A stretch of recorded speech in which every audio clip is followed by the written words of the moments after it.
Here are the best and worst reactions that I get when a meat eater finds out that I'm a vegan. And these are all things that people have literally said straight to my face with no shame whatsoever. So some of these are kind of shocking. I think it's a great list. I think you're gonna really enjoy it. And my favorite is at the very end. All right, let's start the countdown. Reaction 11. I could never go vegan. I'd kill myself. Yep, somebody really said that to me. Starting the list off strong. Now, the guy that said it playfully and for comedic effect, and I understand that, but my goodness, it's still pretty extreme, and it definitely caught me off guard. Ideal response, my life is so much better being vegan, and the last thing I do is kill myself because of it. Reaction 10, why did you go vegan? I love this question. It's curious and usually good-natured, and I'm always happy to answer it. Ideal response, I saw one too many slaughterhouse videos on YouTube, and the Earthlings documentary was the final blow. Have you seen it? Reaction 9. When did you become a psychopath? Now again, these are all real, and these are not comments that I've gotten online. Somebody said this straight to my face. The bizarre thing is that person that said it is usually so kind-hearted.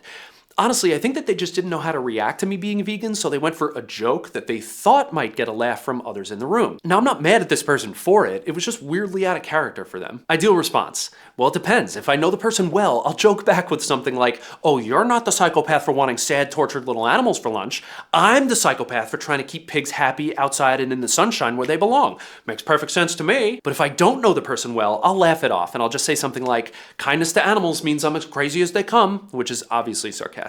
Reaction 8. They think I'm judging them. I get the sense that some people think I'm looking down on them. Like they assume that I look at it like I'm holier than thou for being vegan and that they're an asshole for eating animals, but it's not really like that. And I'll explain.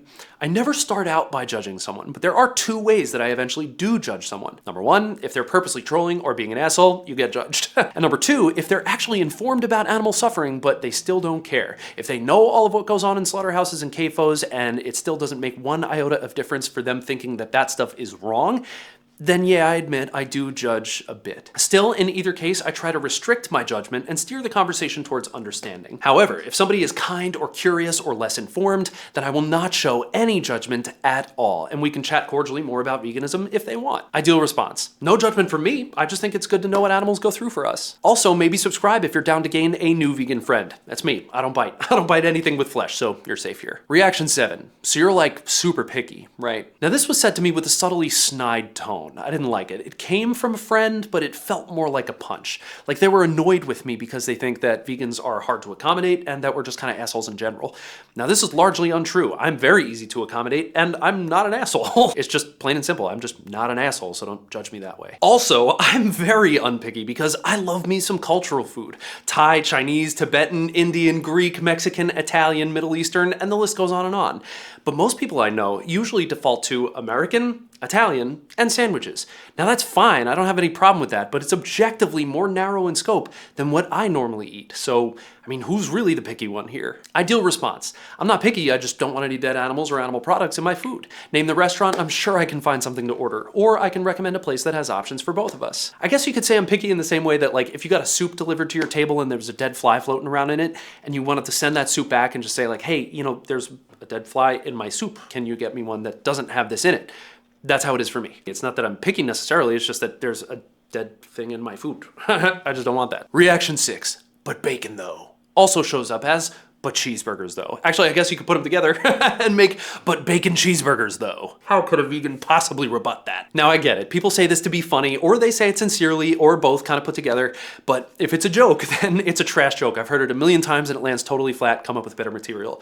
And if it's sincere, then I don't mean this in a snarky way, but I just simply think that that person should get more educated about CAFOs and slaughterhouses and employee misbehavior. Like I'm really not trying to be a jerk at all here. I'm just saying like, go get more informed. Like, yes, I understand that bacon is delicious. I used to eat bacon back in the day. It's not the fact that it's delicious that's the problem. It's what we have to do to the pigs to get that bacon that makes it messed up. It's tasty, but how we get it is just mean as shit. Ideal response. But dog meat though. Or, sure, but have you seen the Earthlings documentary? Or, it's delicious, but it's also cruel. Quick disclaimer, I think it's important to mention that I never just tell a new person that I'm vegan right off the bat. It's not like, hey dude, I'm Ron, nice to meet you, I'm vegan. It doesn't work that way. I always wait until it happens organically, either through necessity, like placing a food order with coworkers at work because they have to know what I eat in order to get the right food for me, or through osmosis, by somebody telling somebody else. But I never start anything out by broadcasting that, other than this YouTube channel, of course. Reaction 5. What can't you eat? Why not milk, eggs, butter, and honey? With vegetarian items like these, many people don't think that any animals suffer or die in the production process, so they ask this out of genuine curiosity, which you know I'm always happy to entertain. Ideal response. I give some reasons why I don't eat that thing. My favorite of which is the milk explanation, because I often get to watch it click in their brains for the first time ever. I'll say something like,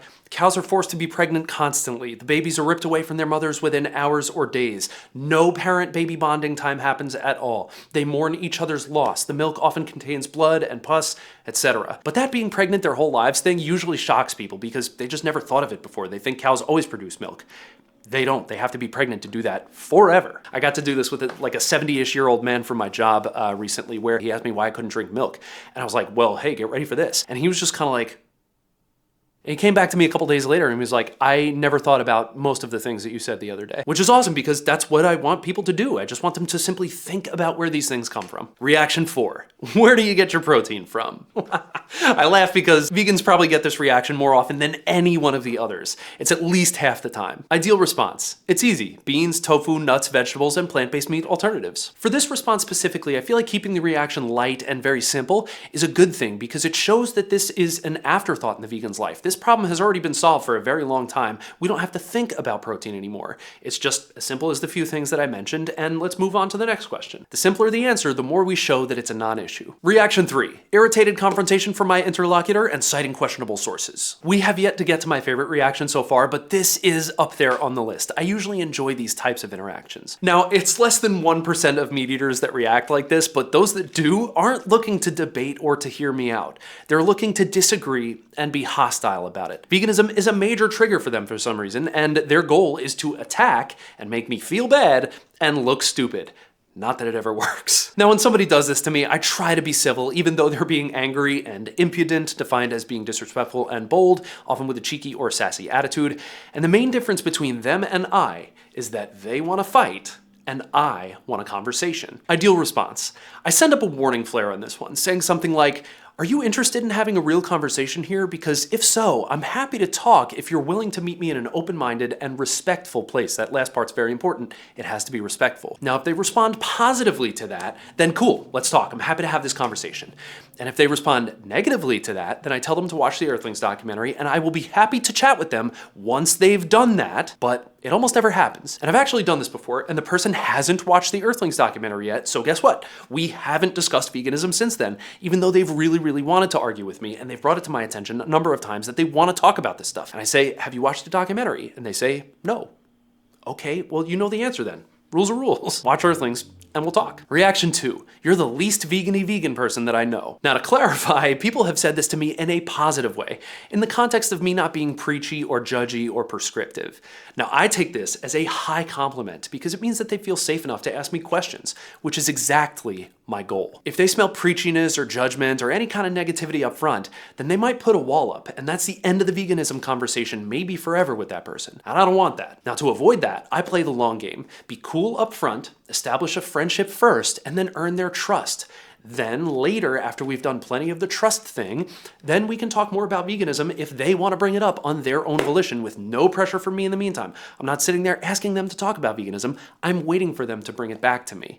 And people almost always bring it back up with me at some point later in our friendship. Ideal response. I don't preach or judge. I just do what makes sense for me, and I love how I feel because of it. Right before we get to number 1, I just want to mention that hitting the like button lets me know that you're enjoying the video, number 1, but number 2, it also helps other people find a friendly atmosphere to learn more about the vegan lifestyle. So if you don't mind, that'd be awesome.